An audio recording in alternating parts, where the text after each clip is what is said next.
Kedatangan Ketua Komisi Pemberantasan Korupsi Firly Bahuri bersama tim Ikatan Dokter Indonesia ke kediaman Gubernur Papua Lukas NMB di Muara Tami, Jayapura menjadi sorotan.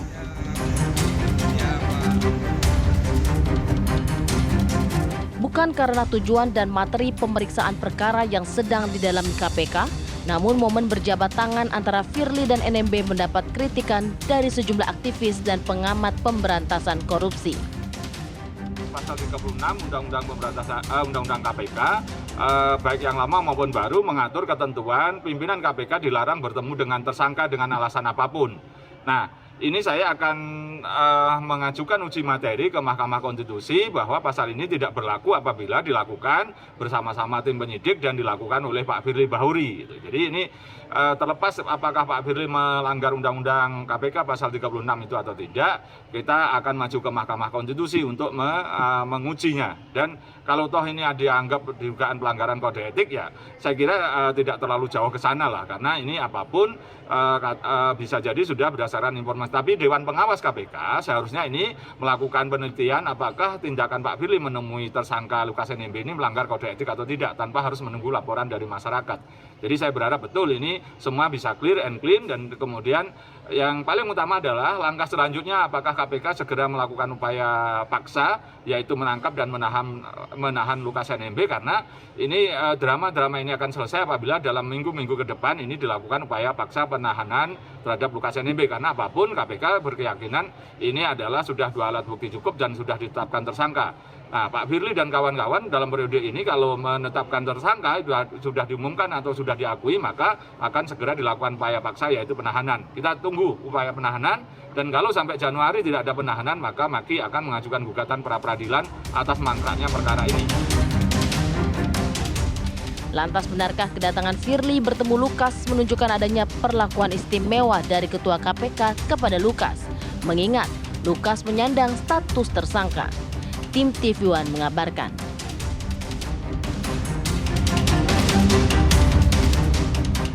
Kita memang sudah mendengarkan bagaimana pandangan, bagaimana pendapat dari Mas Boyamin Saiman tadi selaku Ketua MAKI Masyarakat Anti Korupsi Indonesia, tapi juga kita kembali mendatangkan walaupun secara daring Mas Boyamin Saiman untuk bisa memberikan pendapat lebih jauh lagi mengenai hal ini, bersama juga Mas Heri Firmansyah masih bersama kita untuk bisa memberikan penilaiannya juga. Selamat malam Mas Boyamin Saiman.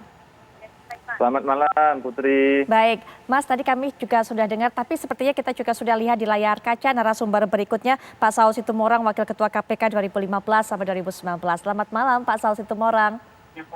Selamat malam Mbak Putri. Baik, Mas Boyamin, tadi kita sudah dengarkan bagaimana pandangan Mas Boyamin, ada aturan yang dilanggar di situ. Apakah itu kemudian artinya menandakan pertemuan antara Ketua KPK dengan orang tetapkan tersangka oleh KPK ini menunjukkan betapa spesialnya Lukas NMB di mata KPK, Mas Boyamin?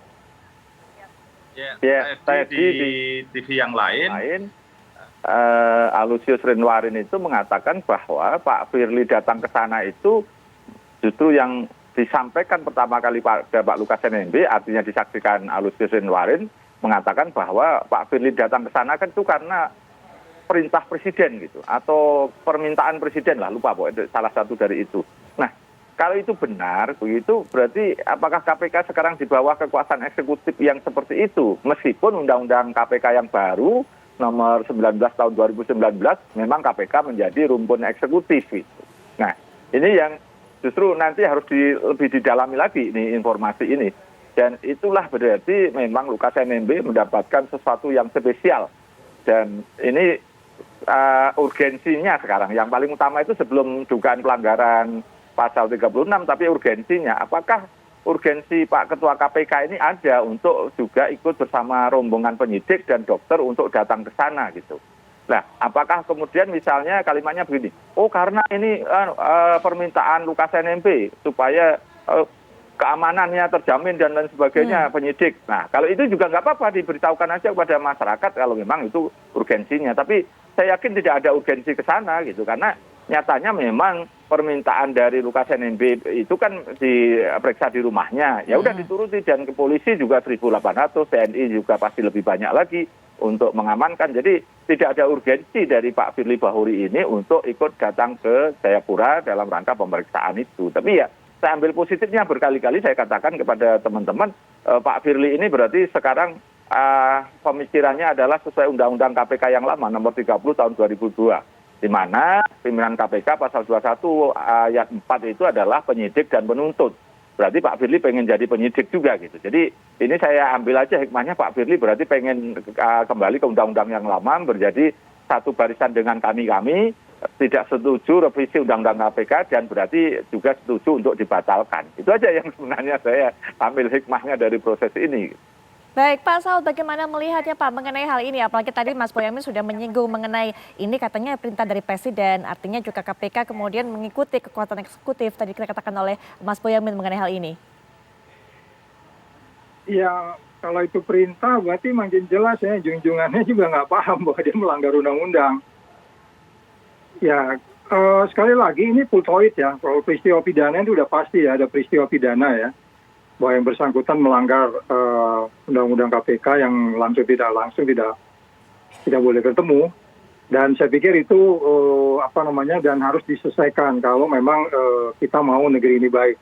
Kalau tidak ya sudah dibiarin aja, nanti kemudian kita makin tak kemana-mana arahnya pemberantasan korupsi. Bentuk Kita penyelesaian, nggak usah terlalu detail ya. bentuk penyelesaiannya seperti apa, Pak Saud? Oh, ya, saya pikir pertama peristiwanya itu pidananya terhadap LE ini kan sudah jelas. Udah jelas peristiwa pidananya ada, yang kemudian itu sudah dijelaskan transaksi dan seterusnya. Itu tidak ada keraguan bahwa itu terjadi. Nah, itu harus ditindaklanjuti. Tanpa kehadiran pimpinan KPK juga penyidik itu bisa kok menyelesaikan itu. Ya kan, soal sosiologi di Papua itu bisa diselesaikan. Dan kemudian yang kedua yang harus diselesaikan adalah pelanggaran pidana yang dilakukan oleh Firly ini. Dia harus dipidanakan itu karena dia melanggar undang-undang KPK, which is undang-undang itu masih berlaku. Itu, Mbak. Baik. Nah, kemudian juga bagaimana dengan fungsi ataupun juga peran Dewan Pengawas? Karena tadi dikatakan oleh Mas Boyamin dalam tayangan kami sebelumnya bahwa seharusnya bisa kemudian menindak tanpa harus mendengarkan ataupun ditegur, dikritik terlebih dahulu oleh masyarakat. Pak Saud. Ya, memang kan Dewan Pengawas itu sudah bukan Dewan Pengawas namanya. Dia kalau pengawas itu kan beda sekali dengan kalau pengawas internal pada periode yang sebelumnya. Ya, salah pakai baju aja udah bisa ditegur sama Dewan Pengawasnya, kalau pengawas internal.